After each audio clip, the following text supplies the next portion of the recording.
जय Hind. Worth नॉलेजिंग channel में आप सब दोस्तों का हार्दिक स्वागत है। देखते हैं आज की वीडियो में टॉप 30 सामान्य ज्ञान के प्रश्न और उसके उत्तर। तो दोस्तों आपको आज इसी वीडियो में एक साथ सारे प्रश्न मिलने वाले हैं, यानी कि इतिहास, भूगोल, इकोनॉमिक्स, संविधान, विज्ञान, टेक्नोलॉजी, सामान्य ज्ञान, स्पोर्ट्स, कंप्यूटर, उसी चीज़ के सारे प्रश्न आपको एक ही वीडियो में मिलने वाले हैं। यानी कि आपकी आने वाले चाहे कोई भी कॉम्पिटिटिव एग्ज़ाम हो तो इसके लिए वीडियो आपको बहुत बहुत यूज़फुल होने वाला है। तो आप इस वीडियो को अंत तक जरूर देखना। हमारे जो इस वीडियो है, इस वीडियो का जो पार्ट है, जो भाग है, वो है 75 नंबर का। तो आप इस वीडियो को जरूर देखते रहना। स्टार्ट करते हैं आज की वीडियो के सवाल नंबर 1 से। देखिए सवाल क्या है। छत्रपति शिवाजी को हराने के लिए औरंगजेब ने किसको भेजा था? तो छत्रपति शिवाजी को हराने के लिए औरंगजेब ने राजा जयसिंह को, किसको? राजा जयसिंह को भेजा था। अगला सवाल, शिवाजी को पकड़ने के लिए औरंगजेब द्वारा किस जनरल को भेजा गया था? तो शिवाजी को पकड़ने के लिए औरंगजेब द्वारा शाइस्ता खान, किसको? शाइस्ता खान नामक एक जनरल था, उनको भेजा गया था। किसको? शाइस्ता खान को भेजा गया था। अगला सवाल, शिवाजी ने कितनी बार सूरत को लूटा था? शिवाजी ने कितनी बार सूरत को लूटा था? तो शिवाजी ने सूरत को 2 बार, कितनी बार? 2 बार लूटा था। अगला सवाल, ईस्वी सन 1700 में राजाराम की मृत्यु के बाद मराठाओं ने मुगलों के विरुद्ध युद्ध की वीर पत्नी, मुगलों ने विरुद्ध युद्ध उसकी वीर पत्नी खाजिका के नेतृत्व में जारी रखा था। तो ताराबाई के, किसके? ताराबाई के। अगला सवाल, शिवाजी का राज्याभिषेक कब हुआ था? तो शिवाजी का राज्याभिषेक हुआ था ईस्वी सन 1674 में। कब हुआ था? ईस्वी सन 1674 में हुआ था। शिवाजी के राज्य की राजधानी कहाँ थी? तो शिवाजी के राज्य की राजधानी थी रायगढ़। कहाँ थी? रायगढ़ थी। अगला सवाल, यूरोपियन शक्ति को पहचानिए जिससे शिवाजी ने तोपें और गोला बारूद प्राप्त किए थे। तो वो क्या थी? तो वो थी फ्रांसीसियों, पुर्तगालियों और अंग्रेजों। यूरोपियन शक्ति कौन कौन थी?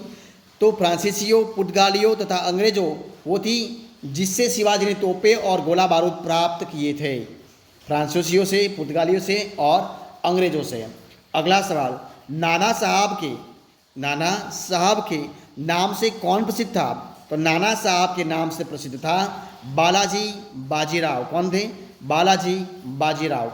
अगला सवाल, जिस समय 1761 में पानीपत की तीसरी लड़ाई में अहमद शाह अब्दाली ने मराठाओं को हराया, उसी समय दिल्ली का शासक कौन था? तो उसी समय यानी कि शाह आलम द्वितीय था। कौन था? शाह आलम द्वितीय।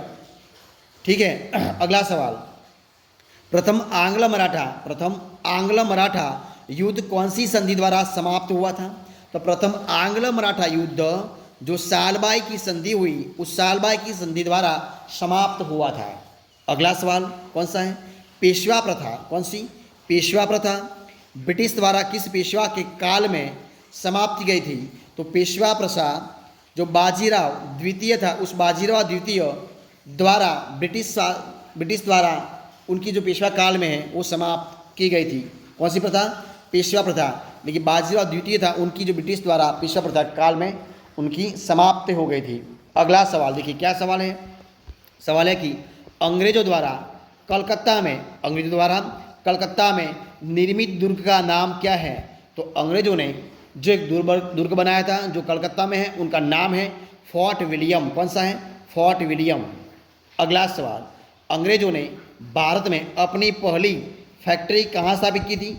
तो अंग्रेजों ने भारत में अपनी पहली फैक्ट्री स्थापित की थी सूरत में। कहाँ पर की थी? सूरत में की थी।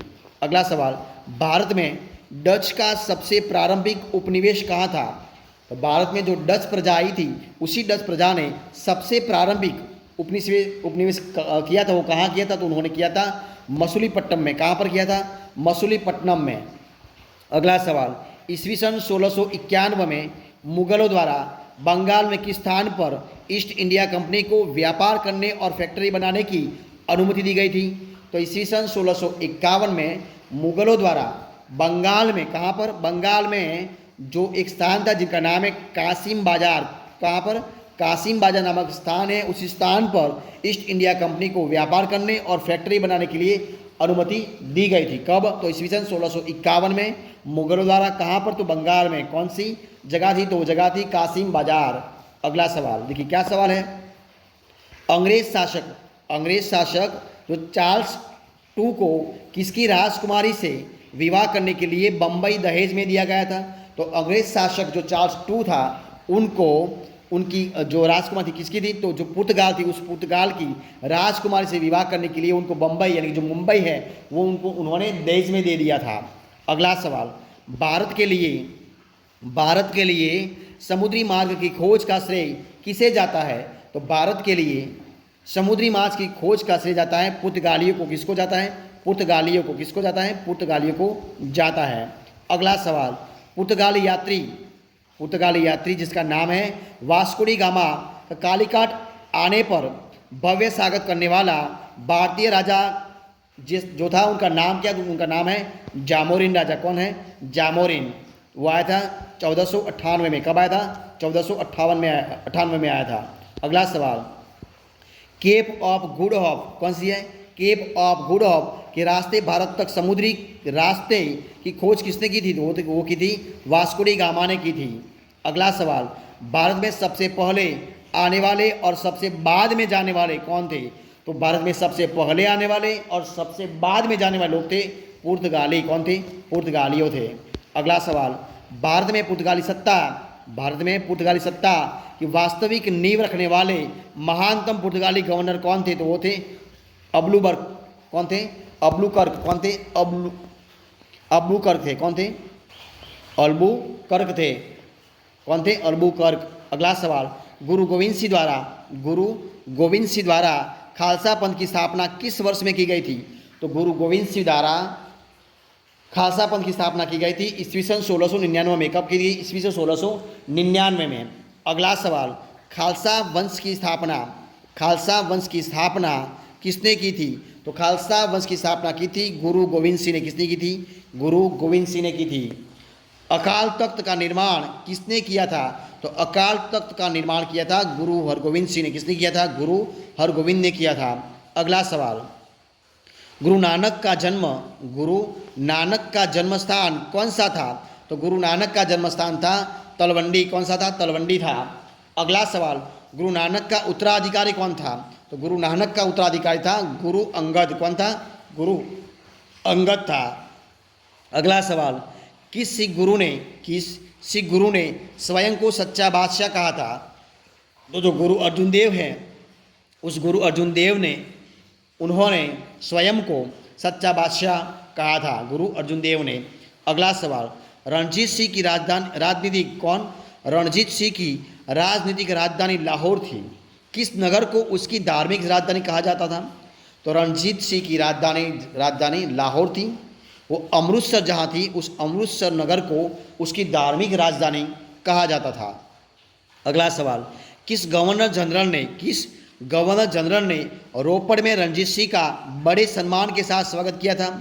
तो जो विलियम बेंटिंग है, उस विलियम बेंटिंग नामक जो गवर्नर था, उसी गवर्नर जनरल ने रोपड़ में रणजीत सिंह का बड़े सम्मान के साथ स्वागत किया था। किसने, विलियम बेंटिंग ने। और इसी वीडियो का लास्ट सवाल देखिए, कौन सा सवाल है, अवध के स्वायत्त राज्य का संस्थापक कौन था। तो अवध के स्वायत्त राज्य का संस्थापक था सादत खां। कौन था, सादत खां था। दोस्तों, इस प्रकार जो डेली में आपके सामने जो 30 यानी कि जो 30 क्वेश्चन रख रहा हो, उसी प्रश्नों का वीडियो मैं इधर आपके सामने खत्म करता हूँ। तो अगर आपको मेरा इस वीडियो अच्छा लगे, यूज़फुल लगे, तो उसको लाइक कीजिए, कमेंट कीजिए, आपके दोस्तों में शेयर कर दीजिए। और लास्ट में आप इस वीडियो के अंत को देखने के लिए, अंत तक देखने के लिए आप सब दोस्तों का मैं दिल से बहुत बहुत धन्यवाद करता हूँ। हम लोग फिर मिलेंगे एक नए वीडियो के साथ, नए टॉपिक के साथ। तब तक बने रहे। जय हिंद, जय भारत, बेस्ट ऑफ लक।